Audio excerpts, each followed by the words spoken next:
siyangena embedeni umthatha nansi ingane yabo hayi futhi pha ilokho Golden Arrows ayi happy ngemali Orlando Pirates ofarishayo for i-asset yayo because uSiyanda uyi-asset ye-Golden Arrows bavuma umfana wahamba washaya ama-medical test waphasa then ke mase kufika kuma personal terms then ke mase kufika kuma personal package ama-personal terms hayi umfana uyanqaba indoda uGatsheni usho nje yazi indaba ngithi indoda uGatsheni uGatsheni ezinye izinto akahlangene nazo into ayibuka wayibuka icontract wasayina inegama leclub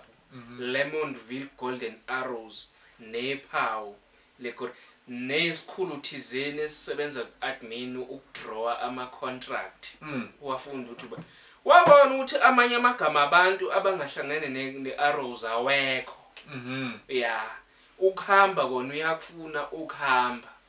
kodwa manje uzoya la athanda khona ukuthi aye khona izinto mayebona ukuthi ahambi kahle ayikho iclause mayefunda icontract ethi uma sesidayisa wena uzoya lapha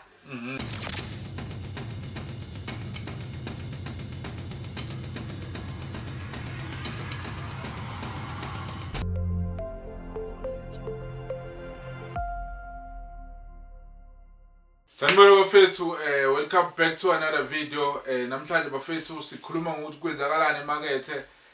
sizokhuluma kakhulukazi ngendaba kaRibeiro uSiyanda Ndlovu then Peter Shalvile so bafethu sizoqala ngoLucas Ribeiro Costa insizwa yaseBrazil but before bafethu we get into the video please don't forget to follow us on our YouTube channel at starting11xi so nangenjwayelo bafethu niyangazi igama lami nguSanele aka uDonsa Nkabi angihambi ngento bafethu ngihamba noSibuda Libuda Sibuda uGrand nandi kanjani lapha hayi no siGrand bafethu kune possibility bafethu ukuthi iSpeed Point Lucas Ribeiro Costa abuye kuBetway Premiership so Sibuda yeah nginibikele ma followers ethu ma subscribers ethu akwa starting 11 Sibuda Libuda khona in the house yeah so bheka laphana uLucas Ribeiro Costa umdlali esimazile waseBrazil esimaze kweMamelodi Sundowns ake sibheke nje sibuyele emuva kuye mayelana naye nokudlala kwakhe kwiSundowns and then sifike la khona namhlanje ukuthi kwenzakalani right uma ngisibheka nje sibala imidlalo yakhe mhlamba ayidlalile lapha kwiSundowns approximately lapha 88 games yeah ama goal awu 37 plus or minus 37 and ama assist yakhona 23 yeah bengasona striker midfield yabo yeah attacking midfield so if ube striker ngazi ukuthi mhlawumbe wayezobalelwa emagolini angakanani yeah ngoba usasho nje ukuthi bengasona striker last season noba top goal scorer yeah une golden boot yeah so he was a really nice man yeah kakhulu yeah very nice man ushukela yeah washiya lapha August 25 yeah August 2025 okay sure khamba kwakhe terminate icontract ngokubalisa ukungaphatheki kahle icontract yakhe kwakufanele ihambe iphele ngo2028 kodwa manje wenqamula phakathi kwaba khona ukubalisa ukuthi akaphathekanga kahle treatment discrimination yakhe lapha kweMamelodi Sundowns okwaba izizathu sokuthi terminate icontract yakhe mhlambe mangubuka namhlanje engazathi kwaku-adviseka ngokungekona okuqondile okuzomlekelela ngokwe football career yakhe but okunye okuvela kakhulu ukuthi wayekhala ngokuthi abantu bayamfuna ama teams ayamfuna iSundowns likinyusa iprice yakhe yamvalela mawuthuka ukuthi ahambe mabefuna ukumthenga kusho ukuthi kahle ayevalelwa amadlela ahlaza eMamelodi Sundowns okay waya ke emadlelweni ahlaza but indlela terminate ngayo icontract isimkhandela amacala cause idisputile iSundowns yeah ukuthi le ndlela ohambe ngayo akuyona indlela yabo So yeah. So uma ngabe idispute iMamelodi Sundowns ifaka leli cala kwiFIFA iyafuna mhlawumbe isinxephezelo esingangobani esibalelwa ko 66 million yeah ungakusho lokho yeah so bafethu so ningadideki into yenza ukuthi uLucas Ribeiro Costa akwazi ukuthi ayodlala lapha kwi-second division eSpain so shuthi uLucas Ribeiro benalento leyo ukuthi ngoba edlala i-second division ngoba entswempu nje yabo uzoyithatha le team ayipromote seyodlala ke sizodlala no Madrid no Barcelona yabo so kwangenzeka but yini yenza ukuthi bemlokhunje bemvumela uFIFA emnike so khona certificate international certificate ekwazi emvumelayo so kwathiwa is not fair ukuthi while icase isekhona iplayer lingakwazi ukudlala so bamnikeza icertificate ukuthi akwazi ukudlala le season ayiqedele yabo then ke manje ke sekuyamvimba ke manje because akasakwazi ukusayineka ndawo manje until udaba lakhe luphele uFIFA decide ukuthi wenzani ngalolu daba is Ribeiro Costa right or iMamelodi Sundowns wrong so leyo nto leyo noma nthi ufuna ukumsigna awukwazi ukumsigna because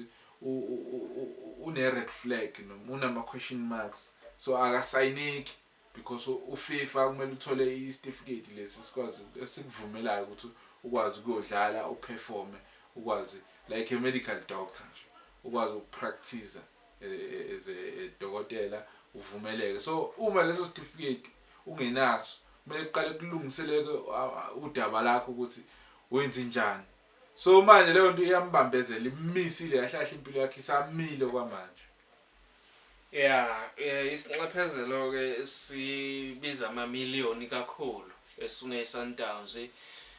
ku Ribeiro since a terminate ngalendlela a terminate ngayo icontract wajoina iSpain like Liga 2 eteamini lapha iLeonesa iCultural White Povita Deportiva Leonesa as a free agent so i short term contract yakhe yaphela because iteam yakhe ya relegate lapha ya futhi yaya kwi third tier lapha eSpain yaya ku ABC Motsepe League yase Spain izinto isuka kumvele yaya ABC Motsepe yeah so izinto zambhedela kanjalo wadlala lapha kule team iLeonesa 31 games yeah 31 approximately 31 to 32 games ama goal qagela engakanani 6 goals ama assist ay2 kungani ke kwaba kanjalo la eMzansi ama defender azalwa la eMzansi nama midfield azana le lapha yana babengekho omkwena bengekho omdawo okekana omodiba abantu abazokwazi ukuthi bamakele istability eteamini ngibuka ama goal nama assist ukuthi yayingekho good performing la eswini nalokho nje even na front striking angeke ama assist abe mancane kanje izinto zambhedela okusho ukuthi wabona ukuthi izinto bezingihambela kahle kuphi ngikuse kwiMamelodi Sundowns so kwagcina ke ne record elikanjalo lapha abedlala khona sesimbona kuma social media upost abadlali beSundowns ugqoka ijezi leSundowns okusho ukuthini somehow khona ukuzisola okukhona ngaye indlela ahamba ngayo yeah so bafethu maningi ama chances ukuthi uLucas Ribeiro Costa abuye kwiMamelodi Sundowns so uvalelisile ke kwilokhunye kodwa kuvalelisa kule team le yakhe iLeonesa ya regulate so wenza the same thing wavalelisa na kuSundowns sesayina nale team so kuningi okungenzeka so naye I think uyabona ukuthi lento ayisho because le actor ayisayitha ukuthi uJust Cause wakhe lapha kumele ube proven ukuthi bebenga treat right mele uprove ukuthi ubungayiholi imali yakho on time, which is into engeke iziyenzeke lapho ku Sundowns. So bafethu nevertheless simfisela inhlanhla Speed Point noma engabuya methanda ngabuya ukuthini ukubuya kwakhe uma ebuya la. Kuchaza ukuthi uzoqala phansi umkhuhlane emathimini ala eningizimu, because khona amathima bengafuna beyeshayela nje aphinde abe yiassist. Chaza ukuthini kuzo Myers wasayina wabuya kuMamelodi Sundowns, ingayivikela futhi Champions League iSundowns. Khona amanye futhi amakhaphu alocally engawathatha iSundowns, sekukhona uRebelo, sekukhona uLeon. Yabo amagoli ashawa ilabo bantu usazobala namagoli ashawa umkwena yabo singazi ukuthi lena uzobuya inefomini yakhe, but nje kuzoba inkinga ngoba abanye esikhundleni sokuthi ba reinforce bafuna abadlali babasayini bahamba baye eZimbabwe bayofuna izingubo zodwa. Ngicabanga ukuthi nabo vele basobe bayingubo zodwa abazobuya bazodlala ngazo la, kanti isikhathi sokuthi kube serious lapha badlala something ebizwa ngoCAF. Labo bantu fanele ngabe nabo bayasayina uma ngabe kwenzeka amaphutha, abanye abadlali omunye umdlali engakwazi ukuthi angene kwenye club baqhamuke kwi-market bathole equality ukukhanda isquad se-team esizoba competitive kuma games elokhujana eCAF and iCAF Light nayo. So bafethu i-league bafethu uwina manje, uwina kwi-transfer market. Yabona mo igeje la kwi-market ayifana khohla. So I think Sundowns ifuna ukulanda league yayo yabo. Enye indaba uSquish uNdlovu ngathi kwa reportwa ukuthi iOrlando Pirates iyona ihamba phambili, bavumelana ke iGolden Arrows bevumelana neOrlando Pirates ukuthi hayi ke siyangena empedeni umthatha nansi ingane yabo. Hayi futhi pha ilokhunje iGolden Arrows ayi happy ngemali Orlando Pirates ofarishayo for i-asset yayo, because uSiyanda uyi-asset ye-Golden Arrows. Bavuma umfana wahamba washaya ama-medical test waphasa, then ke mase kufika kuma personal terms, then ke mase kufika kuma personal package, ama personal terms hayi umfana uyanqaba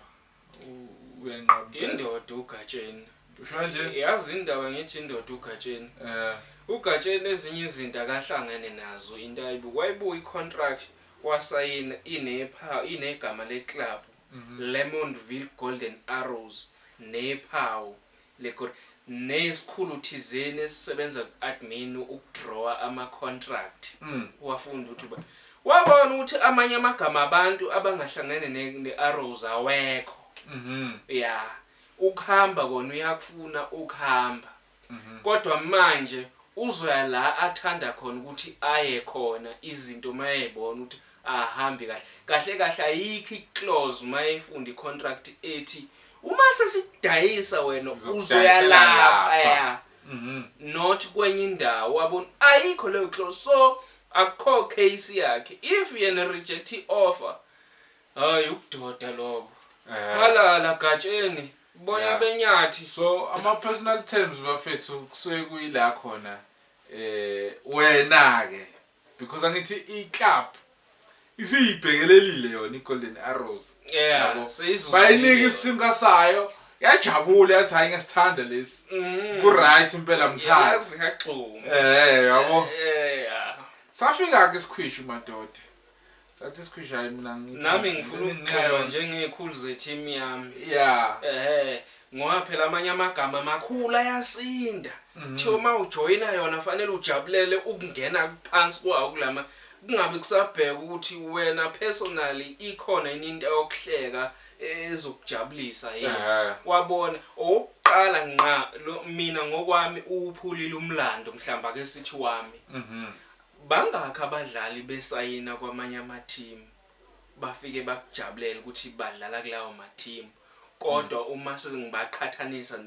neMamelodi Sundowns iState neProgressive ya siphelela la eMzansi ubani ozophula irecord lapha esitawo njengamanje amanye amagama awakudevelop uphelela local so ugatsheni kukuyi ukuthi usayinaphi and uma edlala la ekhona kungenzeka ukuthi lithuthuke ibhola lakhe mhlamba agcina seyosayina somewhere yabo ufuna amanye ama achievement ugatsheni mayebuka ukuthi okay ifame ikhona i-team inkulu inkece mayincane i-lifestyle yami noma izinto zami ngeke ngikwazi ukuzimanage sengifike kwi-level if kukhona enye i-team ethi yamfoni usenama option if bekuthule emarket kungekho phakamile ukuthi nathi siyakufuna bezovumela yonke nemali angayifuni mhlambe bengabuyela mhlambe naye emuva uma ukuthi ufuna lokho kodwa well done Gatsheni well done kuzokwazi ukuthi abanye abantu babahloniphe ama players bawaholele imali eningi ombukazi into yokuhleka ngibona ukuthi babeyithola ngendlela ababefanele bayithole ngayo umuntu engingasho ukuthi ke lo muntu angasuka la ekhona angasayinwa iMadrid angasayinwa iPSG angasayinwa iBayern angasayinwa iArsenal angasayinwa iManchester United noma ngayiphi i-team emhlabeni you have to pay leyo muntu ahole kudlula wonke umuntu ke teamini yakho lo muntu yes yeah so ngiyaqala because abadlali abaningi abesuka kwiGolden Arrows baya kwiPirates yabo baneleyo relationship nje ukuthi mawusuka kwiGolden Arrows Pirates ku rare impela ukuthi usuke kwiGolden Arrows uye kwiChiefs noma kwiMamelodi Sundowns so I think osquishy but they are breaking those barriers ukuthi uphulu ngingalo yethu uphulu umlando usquishy because phela iGolden Arrows sifuna ukufana ne-development team yePirates yabo ngoba khona omunye ucoach la ocoachayo la kwakufanele ayosayinwa iChiefs Papi Zothwane if I'm not mistaken Papi Zothwane cisho waye kwiGolden Arrows ngaleso sikhathi ezo kufanele asayinwe iChiefs kwaba nophixihixi kwaze kwafika ekutheni esekujabulele abadlali sebemtshelile coach siyamdinga lo muntu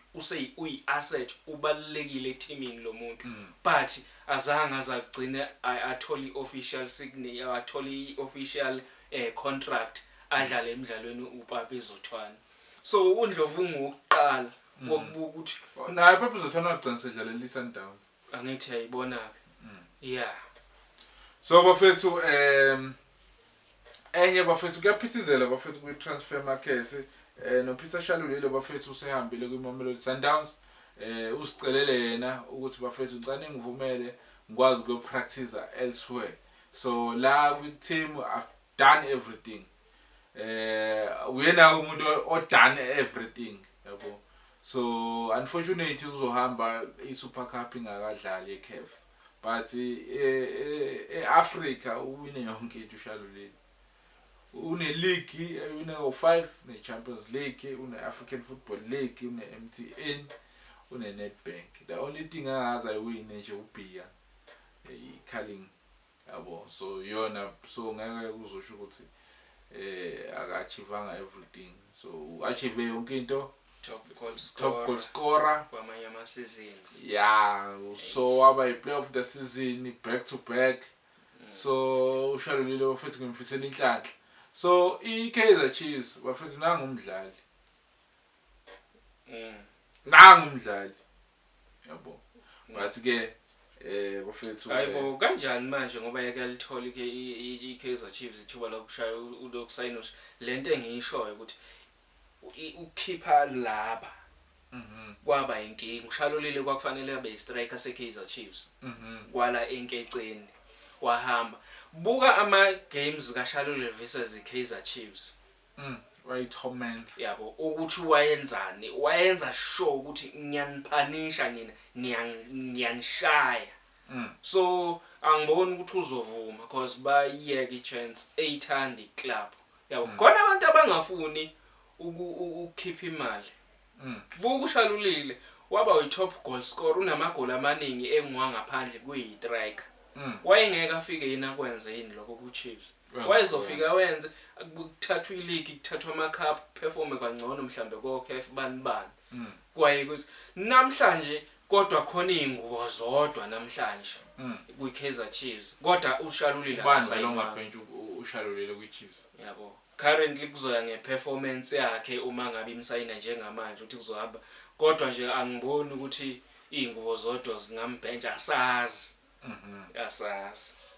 ayiso bafethu sizole siphithize nje Orlando Pirates yaphithiza kwi-transfer markets basayina labantu laba I think sekusayina abantu abadlala bala ku5 Mamelodi Sundowns naye yaphithiza sasayina umdlalo yedwa abanye yazi igama elithi free agent ngeke ngalibona somewhere mangenza ucwaningo ngathola ama comment kwathiwa lazi igama elithi free agent ngithole idaba la Ribeiro ukuthi wasayina lapha say free agent kusho isource angazi noma ke hayi sibayeke laba futhi ngeke uziqedwe indaba labantu bahlezi bephikise amaqembu aphikisayo maningi mfethu so ngesibanike time so bafethu siyabonga bafethu ukuthi nisifollow engage nathi bafethu please don't forget to follow us on YouTube @starting11xi danke siyabonga